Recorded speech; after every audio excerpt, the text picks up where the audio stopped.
Assalamualaikum warahmatullahi wabarakatuh. Menarik sekali statement Menteri Dalam Negeri Italia, Giuliano Amato beberapa waktu lalu menjawab tuntutan dari kelompok ekstrim sekuler di Italia yang menginginkan agar dikeluarkannya larangan berkerudung bagi muslimah di Italia.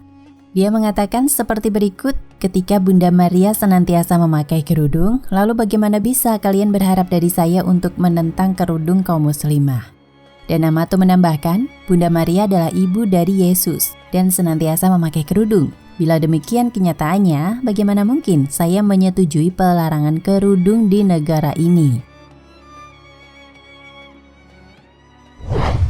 Wanita memakai busana longgar panjang dari leher hingga kaki dan memakai kerudung penutup kepala adalah suatu keumuman dari zaman ke zaman sebelum Rasulullah. Ini terbukti, dalam Bible pun ada anjuran tegas mengenai kerudung. Dan kali ini kita akan bahas satu persatu bagaimana pandangan kedua agama tersebut, Yahudi dan Kristen, memandang kerudung atau penutup kepala. Kerudung adalah seperti kain atau selendang yang menutupi seluruh bagian kepala wanita dengan hanya menampakkan bagian wajahnya saja. Biasanya, kerudung digunakan untuk alasan kesopanan, fashion, atau alasan keagamaan. Selama ini kita beranggapan bahwa kerudung itu identik dengan wanita muslim. Namun, tahukah Anda bahwa dalam ajaran Kristen dan Yahudi juga ada anjuran untuk menggunakan kerudung bagi para penganutnya? Sebenarnya sudah sejak lama, bahkan sebelum zaman Rasulullah, sudah menjadi hal yang wajib bagi wanita untuk mengenakan busana longgar panjang dari leher hingga kaki dan memakai kerudung penutup kepala. Bahkan Bible sendiri menganjurkan dengan jelas dan tegas untuk memakai kerudung bagi kaum wanita. Beginilah bunyi anjuran berkerudung dalam Alkitab 1 Korintus 11.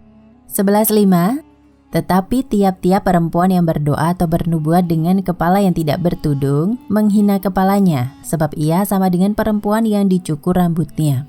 11:6, sebab jika perempuan tidak mau menudungi kepalanya, maka haruslah ia juga menggunting rambutnya. Tetapi jika bagi perempuan adalah penghinaan bahwa rambutnya digunting atau dicukur, maka haruslah ia menudungi kepalanya. 11:7, sebab laki-laki tidak perlu menudungi kepalanya. Ia menyinarkan gambaran dan kemuliaan Allah, tetapi perempuan menyinarkan kemuliaan laki-laki. 11:8, sebab laki-laki tidak berasal dari perempuan, tetapi perempuan berasal dari laki-laki. 11:9, dan laki-laki tidak diciptakan karena perempuan, tetapi perempuan diciptakan karena laki-laki. 11:10, sebab itu perempuan harus memakai tanda wibawa di kepalanya oleh karena para malaikat. 11:11, namun demikian, dalam Tuhan tidak ada perempuan tanpa laki-laki dan tidak ada laki-laki tanpa perempuan. 11:12, sebab sama seperti perempuan berasal dari laki-laki, demikian pula laki-laki dilahirkan oleh perempuan dan segala sesuatu berasal dari Allah.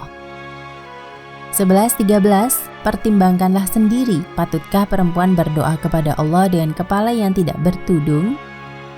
Itulah beberapa kutipan ayat dalam Bible yang menegaskan bahwa di dalam ajaran Kristen juga wanita diwajibkan untuk menggunakan kerudung. Kali ini mari kita bahas tentang bagaimana pandangan Kristen dan Yahudi tentang kerudung.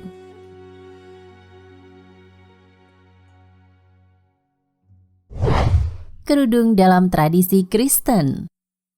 Hingga sekarang ini, para biarawati Katolik menutup kepalanya secara keseluruhan. Di Indonesia sendiri sebelum tahun 80-an, pakaian biarawati adalah jilbab, pakaian panjang longgar dari leher hingga menutup kaki, serta berkerudung yang menutup leher dan dada. Namun era 80-an ke atas, jubah biarawati berubah menjadi pakaian panjang hanya sampai betis. Kerudung panjang menutup dada berubah menjadi kerudung hanya penutup rambut dan leher terbuka. Padahal menutup kepala atau berkerudung adalah sebuah tuntunan dalam Bible yang sudah ada sejak zaman sebelum Nabi Muhammad SAW.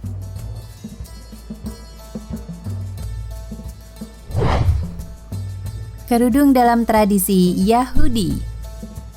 Seorang pemuka agama Yahudi, Rabbi Dr. Menachem M. Breyer, Profesor literatur Injil pada Universitas Yeshiva dalam bukunya The Jewish Woman in Rabbinic Literature menulis bahwa baju bagi wanita Yahudi saat bepergian keluar rumah yaitu mengenakan penutup kepala yang terkadang bahkan harus menutup hampir seluruh muka dan hanya meninggalkan sebelah mata saja.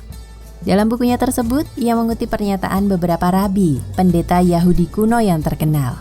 Bukanlah layaknya anak-anak perempuan Israel yang berjalan keluar tanpa penutup kepala, dan terkutuklah laki-laki yang membiarkan rambut istrinya terlihat, dan wanita yang membiarkan rambutnya terbuka untuk berdandan membawa kemelaratan. Hukum Yahudi melarang seorang rabi untuk memberikan berkat dan doa kepada wanita menikah yang tidak menutup kepalanya karena rambut yang tidak tertutup dianggap telanjang. Dr. Breyer juga mengatakan bahwa selama masa Tanaitik, wanita Yahudi yang tidak menggunakan penutup kepala dianggap penghinaan terhadap kesopanannya. Jika kepalanya tidak tertutup, dia bisa dikenai denda sebanyak 400 zuzim untuk pelanggaran tersebut. Kerudung juga menyimbolkan kondisi yang membedakan status dan kemewahan yang dimiliki wanita yang mengenakannya. Kerudung kepala menandakan martabat dan keagungan seorang wanita bangsawan Yahudi. Oleh karena itu, di masyarakat Yahudi kuno, pelacur-pelacur tidak diperbolehkan menutup kepalanya. Tetapi pelacur-pelacur sering memakai penutup kepala agar mereka lebih dihormati. S.W. Schneider 1984, halaman 237. Wanita-wanita Yahudi di Eropa menggunakan kerudung sampai abad ke-19 hingga mereka bercampur baur dengan budaya sekuler. Dewasa ini, wanita-wanita Yahudi yang solih tidak pernah memakai penutup kepala, kecuali bila mereka mengunjungi sinagog, gereja Yahudi. S.W. Schneider, 1984, halaman 238 hingga 239. Lihatlah foto di atas. Siapakah perempuan-perempuan dengan pakaian tertutup itu? Mereka bukan Muslim. Mereka adalah para pemimpin kerajaan Eropa yang menganut ajaran Kristen Ortodoks dan Katolik. Foto pertama adalah Lady Margaret Beaufort, yang merupakan ibu dari Raja Henry ke-7. Sementara pasangan suami istri adalah Tsar Nicholas dan Ratu Alexandra dari Rusia. Memang mereka tidak setiap hari dan setiap saat mengenakan pakaian seperti itu. Tapi inilah pakaian orang-orang terhormat zaman dulu yang dikenakan pada saat-saat tertentu.